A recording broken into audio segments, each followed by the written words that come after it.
malam itu silakan ya. Jadi supaya apa? Supaya pas tadi berlomba-lomba dalam kebaikan. Kalau anda kan dikasih tahu dalam Al-Qur'an, ya kan, penuh Pak begitu. Ya, penuh sampai ke sholat Id kemudian ya nantinya, gitu. Jadi sengaja Allah tutup itu. Ada waktu-waktu tertentu yang memang Allah sembunyikan. Gini loh, sama saja Allah itu. Kenapa kita supaya berbuat baik, berbuat pahala banyak? Kenapa? Karena ada dosa-dosa yang hanya bisa ditebus dengan pahala-pahala tertentu. Tapi Allah sembunyikan. Tujuan supaya apa? Supaya lu jangan sembarang kerjain dosa, supaya lu rajin-rajin kerjain pahala itu. Kenapa Rasulullah itu? Kenapa Allah itu menutupi itu semua? Tujuan supaya pasti kurangi maksiat, banyakin ibadah. Karena ada dosa-dosa yang hanya dia bisa dapat dengan sabar, bisa. Ada dosa yang bisa dapat dengan bakti orang tua. Ada dosa yang bisa dapat hanya dengan haji. Ada puasa yang bisa dapat dengan sedekah yatim. Itu ada dosa-dosa tertentu yang hanya bisa ditutup dengan amal-amal tertentu. Tapi Allah membuktikan. Tujuan supaya apa? Fastabiqul. Ya, baik lagi. Ya Ustaz. Apa mau dilihat? Jangan. Enggak, ini kan kalau Ramadannya beda, apakah kodanya dua atau gimana? Kalau Ramadannya beda, katakanlah NU duluan, kemudian belakangan gitu. Kan otomatis kan tanggal gajinya beda. Enggak, tanggal gajinya beda. Itu apakah lain kodanya dua atau gimana? Itu kalau beda spesial.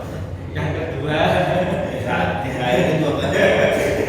yang kedua kalau Ramadan itu mengukur apa dosa besar atau kecil aja, apa semuanya dosa dihapuskan. Ya. Gimana kalau posisi beda? Yang 25 ini 26 gitu kan? Ya. Mereka benar kapan? Maka saya bilang tadi salamun yang namanya malaikat tidak akan kepada orang pribadi. Paham ya? Gitu. Dan orang beribadah berdasarkan kemudian keyakinannya. Saya yakin malam ini ada malam 25 ya sudah ada ilmunya. Jangan sampai puasa ikut NU udah ikut Muhammadiyah, ini apa?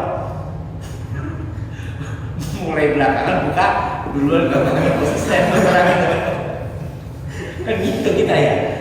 Puasa sekarang enggak besok emang NU. Kita lupa nanti Muhammadiyah duluan. Itu enggak konsisten namanya. Gitu kan. Tapi begini, masalah waktu itu karena gini Pak, bumi itu bulat. Bumi bulat. Ketika kita sini malam, akan kondisi siang. Ya, nanti mereka ini dong, gantian. Itu Pak Allah punya urusan. Makanya saya bilang Allah bilang wa ma'an doka. Allah cuma kasih sinyal doang. Pada Qadar itu banyak peristiwa yang kita nggak tahu.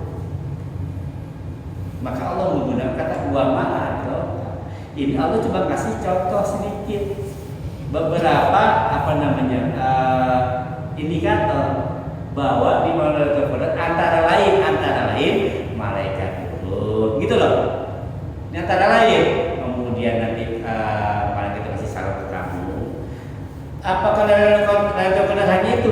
Enggak, masih banyak hal lain cuma Allah nggak sebutin. Ini cuma hanya beberapa. Maka Allah gunakan kata wa ma'adoka. Maka dikatakan di sini kan kata Rasulullah bahwa pada malam itu setan pun nggak bisa keluar bareng matahari. Ayo kita bayanginnya. Kita tak paham. Gimana kita mereka keluar bareng matahari? Kan di hadis ini begitu. Ketika matahari terbit, setan nggak bisa keluar, nggak bisa muncul. Nah, kalau di sini pagi sampai siang berarti mereka setan nggak bisa loh. Tidak gitu pengertiannya.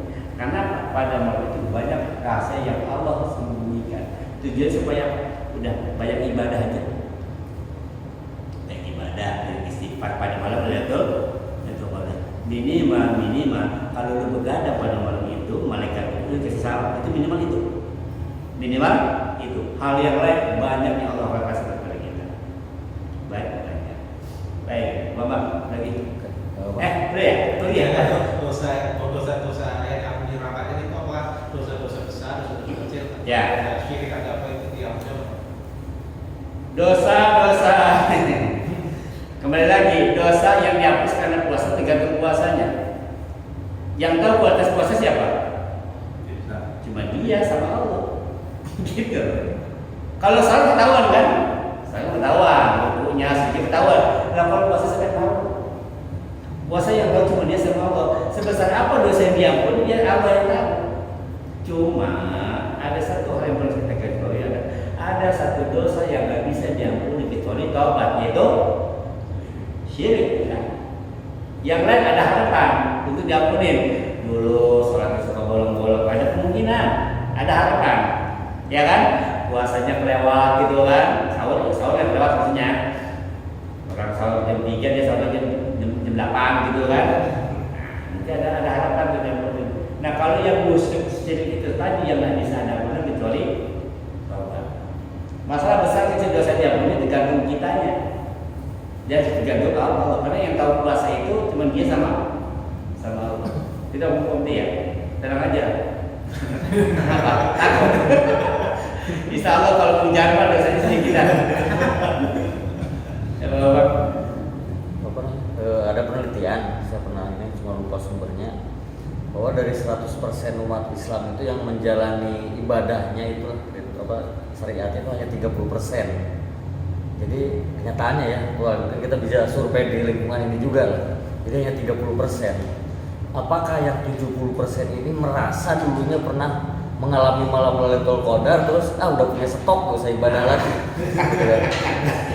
Ini nih. Jangan sampai orang gitu. Sama kayak jawabannya kemana?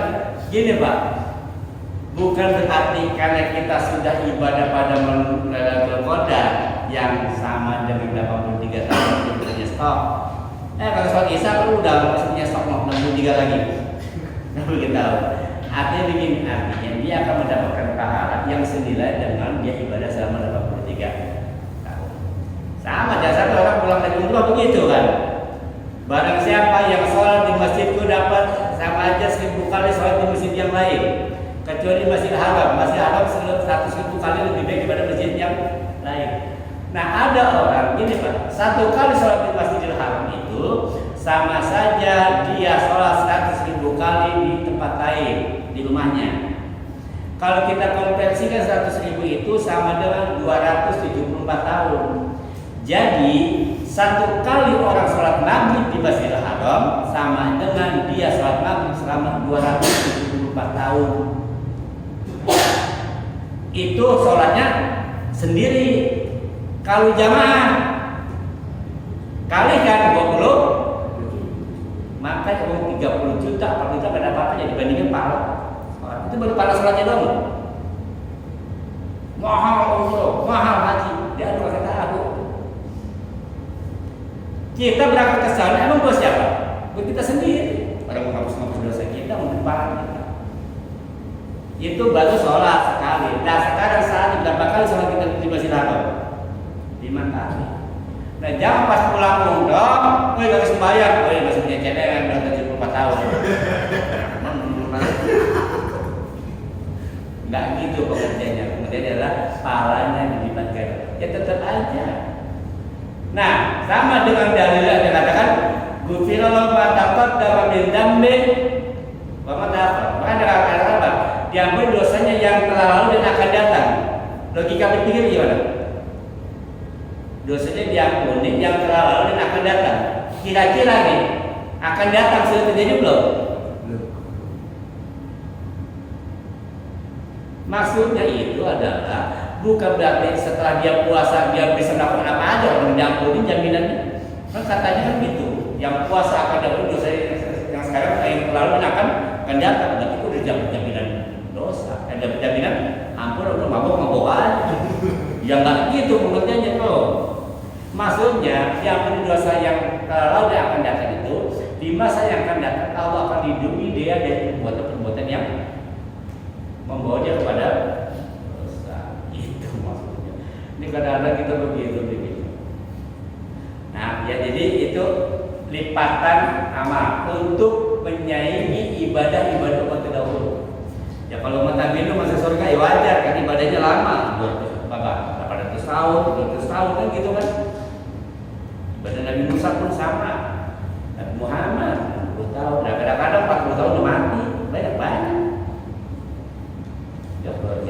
ya sudah dia ciri-ciri orang akhir zaman itu Pak, orang mati mendadak itu ciri akhir zaman tuh. Makanya jangan sampai kita mati lagi.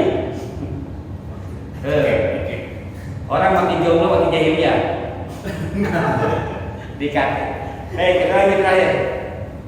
Ya. Bahas itu tadi Pak, perkara kita kan dikasih karena umatnya Nabi Muhammad nih, kita dikasih kali-kalian untuk ibadah ya. Nah, apa memang berarti yang umat-umat Nabi yang lain yang memang hidupnya panjang itu memang gak ada kali-kaliannya, misalnya ya mereka juga beribadah di Masjidil Haram mungkin yang kita dapat kali-kaliannya mereka memang gak dapat sama sekali. Dan satu lagi untuk apa ya tadi ya? Iya ini untuk zamannya nabi-nabi yang lain itu apa mereka nggak ada yang meninggalnya itu dalam umur yang pendek gitu Pak? Ya, kalau ada nggak kalau pada dulu orang yang hidupnya umurnya pendek, kalau saya jauh ke zaman dulu Pak. Sebelum Nabi datang itu jahiliyah bayi perempuan dia baik. Sebelum Nabi jadi Rasul, bayi perempuan dia baik. Umurnya panjang tapi baik. Jadi kalau bicara umur mah ada tidak pada bayi. Nah, waktu zaman Firaun kan bayi dibunuh-bunuh nih. Benar nggak? Nah, artinya begini. Umat terdahulu itu umurnya panjang-panjang. Makanya dia bilang gini, wajar kalau dia masuk surga karena pahalanya banyak, umurnya banyak. Jadi dia logikanya, Bapak bisa dibagi 20 tahun, gitu kan? Saya kerja baru 5 tahun. Bapak bisa beli mobil, ya wajar, kerja 20 tahun. Nah saya bekerja 2 tahun, ya susah. Nah untuk supaya saya bisa beli mobil kayak Bapak, dia kasih bonus dulu, lembur. 1 jam gua kasih 2 juta, kan gitu. Itu logika berpikir gitu Pak. Dikasih kita jam lembur oleh Rasulullah, oleh Allah Subhanahu wa Ta'ala untuk menyaingi pahala umat-umat yang terdahulu. Ya, itu yang pertama. Yang kedua, kembali lagi bahwa lipatan pahala itu Allah berjauh. Kembali lagi orang itu bagaimana hitung-hitungan, boleh kalau hitung-hitungan dalam ibadah. Karena begini, mental kita itu kan macam-macam. Ada orang mental pedagang. Maka Rasulullah bilang man shoma Ramadan imanan wah hisaban. Barang siapa orang-orang yang berpuasa karena iman wah hisaban, hisab kata-kata hisab itu. Barang siapa orang yang berpuasa karena iman dan baik hitung-hitungan, kan gitu maksudnya. Kan ada orang yang kalau mau sholat tuh kalau ada pahalanya ini, mau baca Quran mau jadi berpahalanya ini. Ada Pak orang yang bermental pedagang. Dia mau melakukan sesuatu kalau ada upahnya. Kalau ada upahnya, itu pun Allah kasih. Maka ada orang yang pengen ibadah karena sudah Allah kasih. Itu adalah bentuknya dia tijarah kepada Allah Subhanahu wa Ta'ala, bertransaksi kepada Allah. Boleh. Nah orang yang begini Allah akan kasih tuh lipatan pahala sampai sekian itu. Dia apa? Dia hitung dah. Tapi ada juga orang yang nggak mengambil hitungan, ibadah aja. Boleh terima mau kau Allah punya urusan, Allah mau taruh di neraka, kamu nggak terserah Allah. Yang penting Allah itu ada kayak gitu. Ada kayak gitu. Nah, karena mental orang berbeda-beda, ada mental budak yang mau kerja kalau disuruh, kalau disiksa, dihina, gitu kan? Artinya apa? Dikasih musibah dulu sama Allah, disentil dulu, dibikin susah dulu baru ibadah. Ada gitu, ada. Kalau dia masih punya duit, nggak mau dia sembahyang. Tapi kalau Allah ambil duitnya, Allah pecat dari pekerjaannya, Allah rebut semua perasaan dia, baru dia bertobat, baru dia beribadah. Itu mental budak. Ada orang yang beribadah kalau dia tahu jelas pahalanya. Kalau saya salah satu jamaah pahalanya apa? Mau baca Quran dapatnya apa? Oh ini dapatnya apa? Itu mental pedagang. Itu mental pedagang. Ada orang kalau perhitungan mau gimana serah Allah deh. Yaitu mental orang yang beriman. Yang disebut dengan wa ma umiru illa liya'budullah mukhlishin. Yang kemarin kita sudah bahas. Jadi kembali lagi bahwa bahwa boleh kita hitung-hitungan, cuma orang yang segitu itu adalah orang-orang mental sama bapak nih waktu masih kecil. Beli minyak anak baru, ada kembaliannya lah. Gitu nggak? Kalau nggak diupain nggak mau jalan ya itu. Sama kita ibadah, kalau nggak dikasih surga, kalau nggak dikasih pahala nggak mau. Itu kita berarti masih mental bocah. Nah, sekarang sudah mulai kita tingkatin deh. Kalau kemarin masih kelas 4, sekarang naik ke kelas 5 gitu. Gak usah banyak-banyak, naik ke sedikit. Naik tadi dulu ya. Nah, insyaallah minggu depan kita akan bahas lebih jauh tentang Lailatul Qadar dan apa-apa yang bisa kita lakukan pada malam Lailatul Qadar. Persiapan kemarin akan datang. Demikian